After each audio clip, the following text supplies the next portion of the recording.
नमः शिवाय, जय शिव शंकर। दोस्तों, सावन सोमवार में क्या क्या खाना चाहिए, क्या पीना चाहिए और क्या करना चाहिए, कौन सी सब्जी सावन में खाने से पाप लगता है और कौन सा फल खाना शुभ होता है, सावन में शिवलिंग क्यों नहीं छूते, कुछ लोग करते हैं घोर पाप सावन में, कौन सा नमक नहीं खाते, ये सब तमाम बातें आज हम आपको बताएंगे। महादेव का जयकारा लगाते हुए वीडियो को शुरू करते हैं। दोस्तों, सावन सोमवार का हर एक दिन बहुत ही शुभ माना जाता है। हर दिन पवित्र होता है, हर दिन भगवान शिव की पूजा की जाती है। लेकिन भाइयों, सोमवार के व्रत की बात ही कुछ और होती है। पवित्र और शुभ दिन होता है सोमवार का दिन।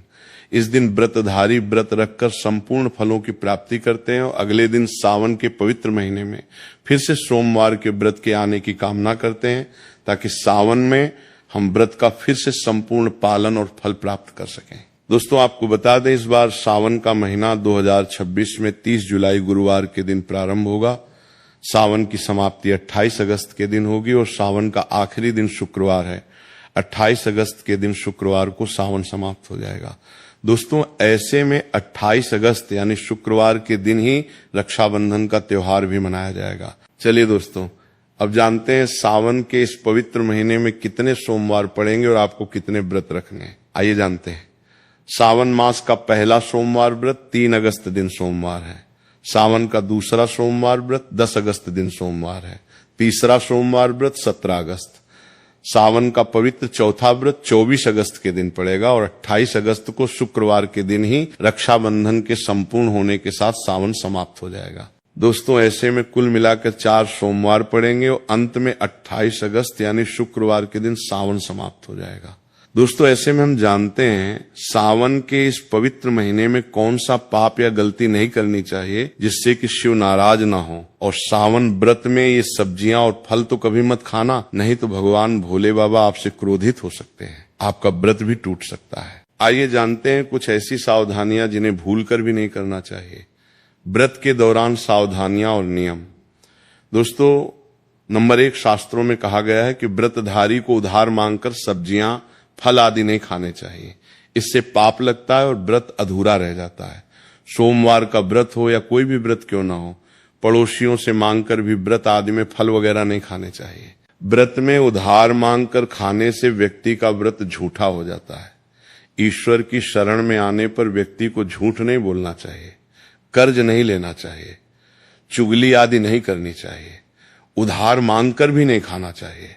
अगर आपको कोई अपनी मर्जी से खाने के लिए व्रत में कुछ देता है तो उसे आप खा सकते हैं, लेकिन व्रत में कम से कम उधार मांगकर फल आदि नहीं खाना चाहिए। इससे पाप लगता है और व्यक्ति की पवित्रता भंग हो जाती है। दोस्तों, नंबर 2, सोमवार का व्रत हो या सावन का व्रत, आपको नाशपाती नहीं खाना चाहिए। दरअसल इस फल का नाम नाश यानी नाश करने वाला होता है, इसीलिए इस फल को व्रत में नहीं खाना चाहिए। ये व्रत आदि को छोड़कर किसी और दिन आप कभी भी खा सकते हैं, लेकिन अगर जिस दिन आपका व्रत हो उस दिन नाशपाती का सेवन नहीं करना चाहिए। भगवान को भी नाशपाती नहीं चढ़ानी चाहिए। दोस्तों, नंबर 3, कुट्टू या सिंघाड़े का आटा खाने से भी आपका व्रत टूट सकता है। आपको बता दें, लंबे समय से रखा हुआ आटा आपका व्रत भंग कर सकता है। दरअसल पुराने आटे में घुन आदि कीड़े पड़ जाते हैं जो ठीक तरह से दिखाई भी नहीं देते। ऐसा आटा खाने पर दरअसल आप मांस का सेवन करते हैं और व्रत में कीड़े खाना घोर पाप के बराबर माना गया है और आपका व्रत भी भंग हो जाता है। व्रत में ताजा आटा खाना चाहिए। लंबे समय से रखे हुए आटे में कीड़े पड़ जाते हैं, ऐसा कभी न करें। व्रत हमेशा शुद्धता में ही रखना चाहिए। सावन का महीना बड़ा ही पवित्र महीना माना गया है, इसीलिए ये 5 चीजें भगवान शंकर के पास कभी न रखें। तो चलिए जानते हैं शिवलिंग और मंदिर से जुड़े महत्वपूर्ण नियम। दोस्तों, नंबर 1, जहां रखा हो शिवलिंग या महादेव की कोई भी प्रतिमा, तो वहां पे भूल कर भी चप्पल जूते लेके नहीं जाना चाहिए। जरा सोचिए, जब आपके कमरे में कोई चप्पल लेके प्रवेश करता है तो आपको कितना क्रोध आता है, और इसी कारण महादेव भी आपसे नाराज हो जाते हैं और आपको मिलने वाला फल नष्ट हो जाता है। ऐसे में मंदिर में नंगे पांव ही प्रवेश करना चाहिए, क्योंकि चमड़े की चप्पल हमेशा अशुद्ध रहती है। इससे देव शक्तियां नाराज होती हैं। दोस्तों, नंबर 2, अक्सर महिलाओं को मासिक धर्म आ जाता है, वो बिना किसी को बताए पूजा पाठ कर लेती हैं, जो कि शास्त्रों में वर्जित माना गया है। इस समय महिलाओं को जानकर भी अनजान नहीं बनना चाहिए। अगर आपको मासिक धर्म है तो घर के बने मंदिर में या बाहर बने मंदिर में कभी प्रवेश नहीं करना चाहिए। इससे देव शक्तियां नाराज होकर आपसे क्रोधित हो सकती हैं। ऐसे समय में शिवलिंग को छूना घोर पाप के बराबर माना गया है। जरा सोचिए, ऐसी अवस्था में जब महिला को बुरा लगता है तो ईश्वर को कितना बुरा लगेगा। इसीलिए महिलाओं को ऐसी अवस्था में मंदिर यात्रा, घर में पूजा पाठ, भगवान की प्रतिमा को छूना या तुलसी में पानी भी नहीं डालना चाहिए। तुलसी का पौधा भी सूख जाता है।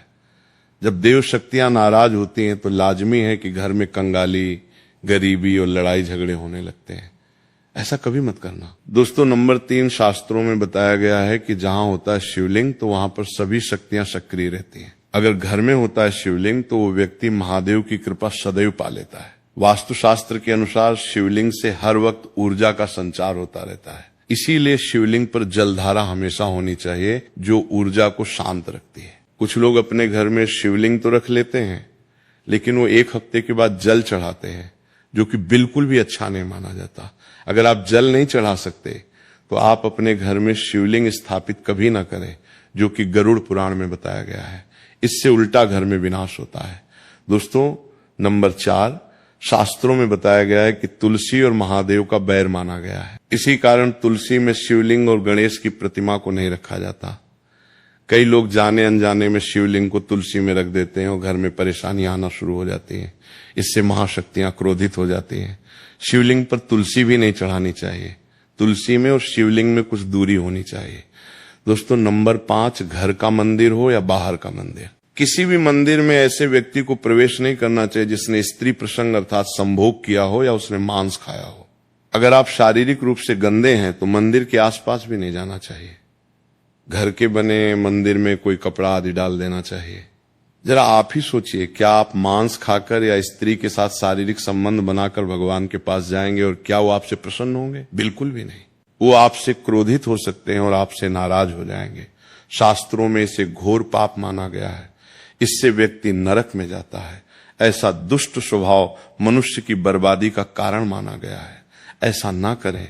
ईश्वर के सामने हमेशा नहा धोकर मन पवित्र लेकर ही जाना चाहिए। इससे सभी शक्तियां आपसे प्रसन्न रहती हैं। बेलपत्र चढ़ाने के नियम और लाभ।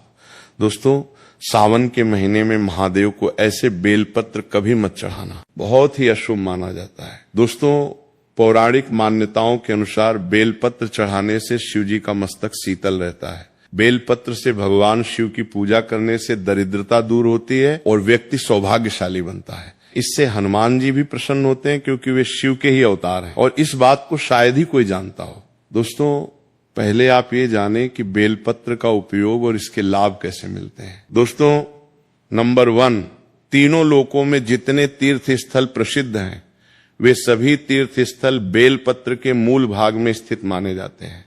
इस बात को शायद ही कोई जानता हो। दोस्तों, नंबर 2, यदि बेल का वृक्ष घर के बीचों बीच या पूर्व दिशा में लगा हो तो घर में धन धान्य की कोई भी कमी नहीं रहती और परिजन खुशहाल रहते हैं। दोस्तों, नंबर 3, जो व्यक्ति बेल के वृक्ष के मूल भाग की गंध पुष्प आदि से पूजा अर्चना करता है उसे मृत्यु के पश्चात शिवलोक की प्राप्ति होती है। दोस्तों, अब जानते हैं बेल पत्र से जुड़ी कुछ खास बातें, जैसे चतुर्थी, अष्टमी, नवमी, चतुर्दशी और अमावस्या तिथियों को संक्रांति के समय और सोमवार को बेलपत्र नहीं तोड़ना चाहिए। पूजा से एक दिन पूर्व ही बेलपत्र तोड़कर रख लें। दोस्तों, आपको बता दें, बेलपत्र कभी अशुद्ध नहीं होते।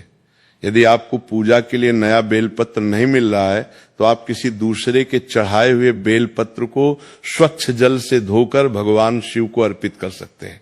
बेलपत्र का नियम, बेलपत्र में 3 पत्तियां होनी चाहिए। कटी फटी पत्तियों का बेलपत्र भगवान शिव को अर्पित गलती से भी मत करना। कटी फटी पत्तियों को अर्पित करने से शिव का अपमान माना जाता है और बेलपत्र का भी। इसलिए बेलपत्र की पत्तियां एकदम साफ होनी चाहिए। महादेव की कृपा के 5 शुभ संकेत। दोस्तों, सावन के इस पवित्र महीने में अगर किसी व्यक्ति को 5 संकेत मिल जाएं तो इससे ये पता चलता है कि महादेव आपकी भक्ति से बहुत प्रसन्न है और आपको धनी होने से कोई भी नहीं रोक सकता। तो चलिए जानते हैं नंदी महाराज के दर्शन। दोस्तों, नंबर 1, बैल जिन्हें हम नंदी भी बोलते हैं, इनका दरवाजे पे आना। नंदी महाराज भगवान भोलेनाथ के वाहन हैं। नंदी को भगवान शिव का द्वारपाल भी कहा गया है। नंदी महाराज को बुद्धि और ज्ञान का प्रतीक माना गया है। शिव के मंदिर के बाहर हमेशा नंदी महाराज विराजित रहते हैं। लेकिन अगर सावन के इस पवित्र महीने में अचानक से नंदी महाराज आपके दरवाजे पे आ जाएं और घर की चौखट को सींग मारने लगे, तब आपको समझ लेना चाहिए कि भगवान शिव आपके घर में आने वाले हैं, जो कि ये उनके आने का संकेत है। भगवान शिव आपकी भक्ति से बहुत प्रसन्न है। महादेव की उपस्थिति के संकेत और आपके घर में खुशियां आने वाली हैं।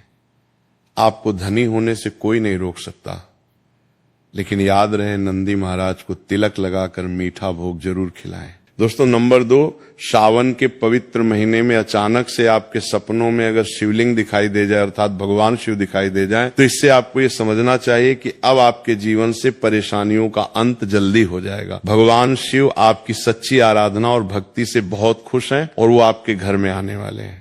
ऐसे में याद रहे, शिव की भक्ति में कोई भी कमी नहीं आनी चाहिए। दूसरा संकेत, नीलकंठ और काला सांप। घर को गंदा मत रखना, क्योंकि आपके घर में भगवान शिव आने वाले हैं। दोस्तों, नंबर 3, शास्त्रों के अनुसार माना गया है कि नीलकंठ भगवान शिव का प्रतीक है। अगर आपके घर में सावन के महीने में नीलकंठ छत पर आकर बैठ जाए तो उसे भूल कर भी मत भगाना, क्योंकि ये भगवान शिव का प्रतीक माना गया है। ऐसे में आपको खुश होना चाहिए, क्योंकि भगवान शिव आपकी भक्ति से बहुत खुश हैं। शास्त्रों में बताया गया है कि नीलकंठ अगर मनुष्य के घर पे आकर बैठ जाए तो साक्षात घर में महाशिव के आने के संकेत माने गए हैं। शुभ संकेत और विजय, इनको देखने से अब आपके बुरे दिन जाने वाले हैं। कहते हैं श्री राम ने इस पक्षी के दर्शन करने के बाद ही रावण पे विजय प्राप्त की थी। दोस्तों, नंबर 4, सावन के पवित्र महीने में अचानक से घर में काला सांप निकल आए तो बहुत ही शुभ माना गया है। इसे बिल्कुल भी ना मारे। ये भगवान शिव के आने का संकेत है।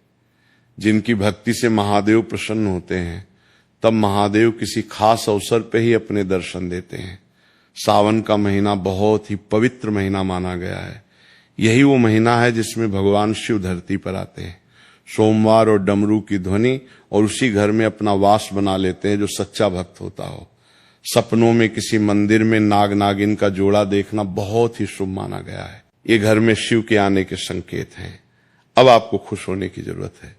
दोस्तों, नंबर 5, सावन के शुभ अवसर पर सोमवार के दिन डमरू की आवाज, घंटियों की आवाज सुनाई दे जाए तो ये अत्यंत शुभ माना गया है। इसका अर्थ ये है कि भगवान भोलेनाथ आपसे प्रसन्न है और जल्दी आपके घर और जीवन में प्रवेश करने वाले हैं, जिससे आपका आर्थिक संकट दूर होकर जीवन में सुख समृद्धि आने वाली है।